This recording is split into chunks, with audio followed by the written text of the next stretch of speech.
Welcome to this special edition of Journey into the Beyond Halloween.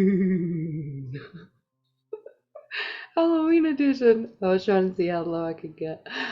No matter how you say it, Halloween or All Hallows Eve, or whether you celebrate Samhain, I think we can all agree that this is a very special and magical time of the year. I mean, think about it.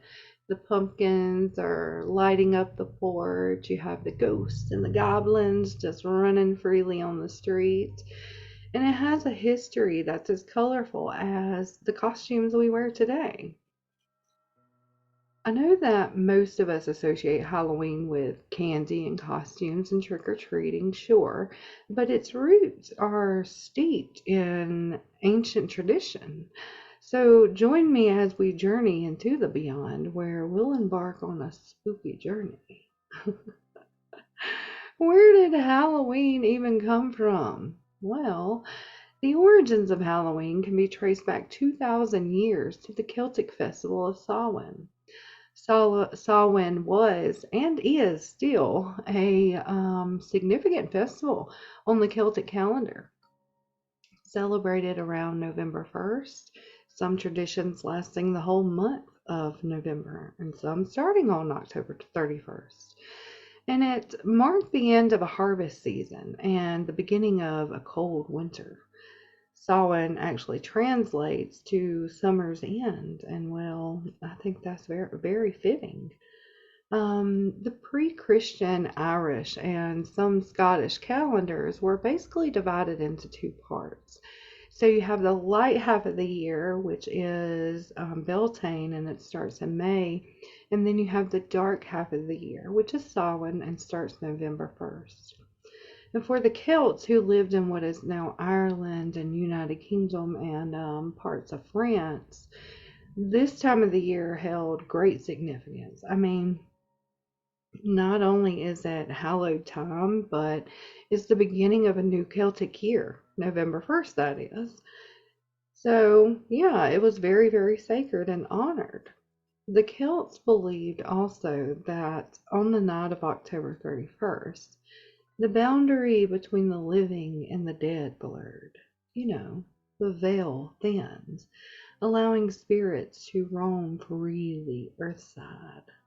It was a time known as the in-between time, in between life and in between death. And I don't know about you, but there is something very, I'll just say magical about October 31st and that night. You can just almost sense something around you. So, yeah, it was known as the between time, in between life and in between death. So, you can absolutely imagine an honoring of ancestors would take place for sure. Honoring the dead at Samhain is a deeply spiritual time, often solemn, and many rituals are done in private. Altars would be set and fires ablaze and offerings made. Offerings of food and other items were left out for the spirits, maybe a precursor to the modern day practice of leaving treats out for trick or treaters. Yeah, it's quite possible. To honor these returning spirits and protect themselves from negative entities, evil spirits, the Celts would light massive bonfires. And I don't know about you, but I've always wanted to be in the company of a massive bonfire. Oh, the fire element. I haven't had a chance to do that yet, but one of these days I will. I mean, I've been around bonfires, but I'm talking about the massive, massive bonfires. I'm so ready for that. Maybe this year, huh? So these massive bonfires, these fires, they served a dual purpose. They provided warmth, of course, against the encroaching cold of winter, and they also acted as a beacon to guide the spirits back to the other world. Very, very interesting. It's almost like I'm having flashbacks of like sitting around the fire. I don't know why. Like, have I picked up on something like that before and just didn't know what exactly it was? Huh. Very interesting. So, yeah, the more you learn, the more you know, and the more you start to wonder, and the more questions you get, and that's why we journey into the beyond. All right, so what about the mask and costumes, right? So, back then, to avoid being recognized by the spirits, um, Celts would often disguise themselves by wearing costumes made mostly from animal hides. Masks and elaborate costumes were worn to actually confuse the evil spirits and prevent them from harming the living. This ancient tradition is kind of like a direct ancestor of our modern day Halloween costumes, right? Hmm. So let's go back to the trick or treating, huh? The most beloved Halloween activity because you know we all love some candy, right? And I don't know about you, but I love to dress up for Halloween. Trick or treating has evolved over the centuries, however, from the ancient root somewhere between 2000 BCE to 800 Common Era of the Celtic festival of Samhain to adding a Roman influence of their own festivals that actually coincided with Samhain, like Feralia and Pomona, that would later merge with Celtic traditions. And then we come into the 4th and the 7th centuries, where Christian efforts began to convert pagan traditions.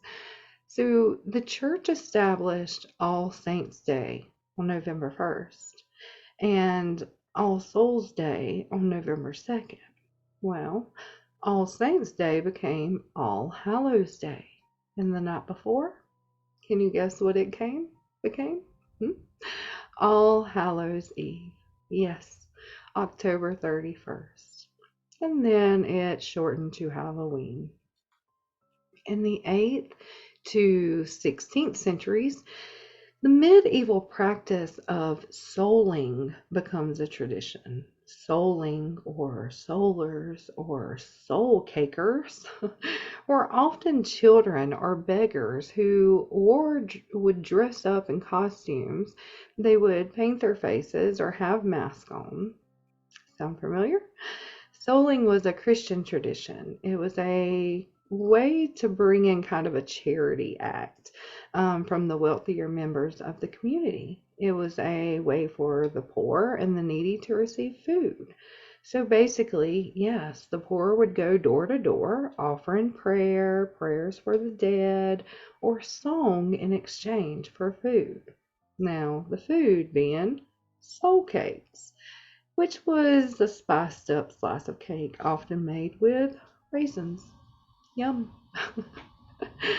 The act of giving a soul cake was like a way for the living to pray for the deceased. I mean, particularly those that were thought to be in purgatory.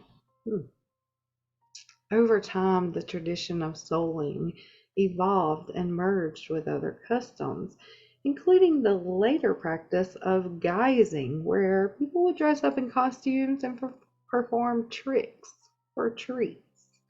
And there we have trick or treating. And it wasn't until the mid 20th century that trick or treating as we know it today became popular. In the 19th century, immigration to the U.S. brought the customs of carving jack-o'-lanterns over. One of the most iconic symbols of Halloween is the jack-o'-lantern. This tradition actually has its roots in an Irish folktale about a man named Stingy Jack. Well, the tale goes that Jack, a notorious trickster, outwitted the devil twice. When he eventually died, he was denied entrance to both heaven and hell. Instead, he was condemned to roam the earth with a hollowed out turnip, a turnip lantern to light his way. Yes, turnips, not pumpkins. Before pumpkins actually became a canvas of choice for carving, the Irish originally used turnips and potatoes. So the practicing of carving vegetables into lanterns however, dates back to the Irish legend and Stingy Jack. It was only after Irish immigrants brought this tradition to America that pumpkins, which were more readily available and I'm pretty sure easier to carve. I mean, I've sliced a potato. It's a bit tough, so yeah, I can definitely see why that was transitioned over to pumpkins. A little bit easier, don't you say? The primary purpose of a jack-o'-lantern historically was actually to ward off evil spirits. People believed that carving frightening faces into the vegetables and placing them outside their homes would actually frighten away malevolent entities. The term jack-o'-lantern itself is derived from Jack of the Lantern, referring to none other than Stingy Jack, yes, the central character of the Irish folktale. Another belief associated with jack-o'-lanterns, particularly in Irish and Scottish folklore, was that they would help to guide lost souls. So travelers would carry lanterns made from the carved turnips, of course, to light their way and to protect them from spirits that actually might lead them astray in the dark. Early jack-o'-lantern designs were quite different from the artistic carvings that we see today. They were often primarily meant to be scary, so no smiley faces for sure. Traditional designs included grotesque face and exaggerated features to be sure to frighten away the evil spirits. Fun fact for you, there was a Guinness World Record holder in 2003, Scott Cully, in Illinois in the US. He set a Guinness World Record for, guess what, the heaviest jack-o'-lantern. His massive creation weighed a staggering 1,469 pounds. I mean, that's pretty impressive. These historical facts not only showcase the evolution of the jack-o'-lantern, but also highlight the enduring cultural significance and creative evolution of this beloved Halloween tradition. So, the next time you carve a pumpkin, think about its history and the folklore of Stingy Jack. Now, what about some other things? What about the black cat? I know we've all associated black cats with superstition and, of course, Halloween. In the Middle Ages, they were actually believed to be a witch's familiar, and well, there still are today. I don't know how many times I have heard someone say, "That's my familiar." Or I've actually had an instance where a cat walked up to me and they were like, "Ooh, maybe that's your familiar." And I'm like, "Oh, maybe." So it's definitely still something that's used today. I know you guys have heard that crossing paths with a black cat or having a black cat run out in front of you is said to bring bad luck. But I gotta say, every time a black cat crosses my path, oh, I know that there is good luck headed my way. In some cultures, black cats are actually considered good luck, and I can see why. I mean, in ancient Egypt, they were very important. They were revered, right? And in Scotland, a black cat on your doorstep was believed to bring in prosperity and abundance. Yes. It makes me want to go to the door and wait for a black cat to show up. Come on, prosperity. What about haunted houses? Where in the world did this start from? So, the tradition of visiting haunted houses during Halloween, it's grown into a booming industry. We have a huge thing in my area. They actually do it all year long. I'm kind of stalling about saying the name, but yeah, I'll say it. It's called Wampus Woods. And it's huge, in fact. It's definitely a booming business over there, but they carry this thing all year long. They have cars that ride around like hearses and stuff like that. So it's spectacular for sure.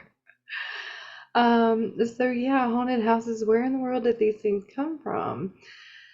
The idea of creating haunted houses actually dates back to the 19th century. The first recorded haunted house was Orton and Spooner Ghost House, which appeared at amusement parks in the 1910s.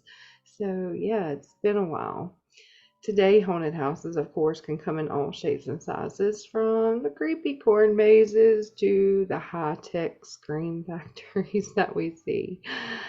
Well, yeah, Halloween is definitely steeped in rich history, and it is a holiday like no other. From its ancient Celtic roots to modern day celebration of costume, candy, and haunted houses, Halloween continues and probably will continue to thrill our senses. So, as you prepare to step out with your costume on and indulge in the sweet treats this October 31st, just remember the fascinating history behind this spectacular holiday. And as the gold leaves begin to crack beneath your feet and the smoke rises through the cool air, when you feel the earth come alive, when the forest begins to sing, you'll know the growing darkness of Samhain is afoot. This is Chris J, wishing you a happy Halloween, a merry All Hallows Eve, and a blazing Samhain.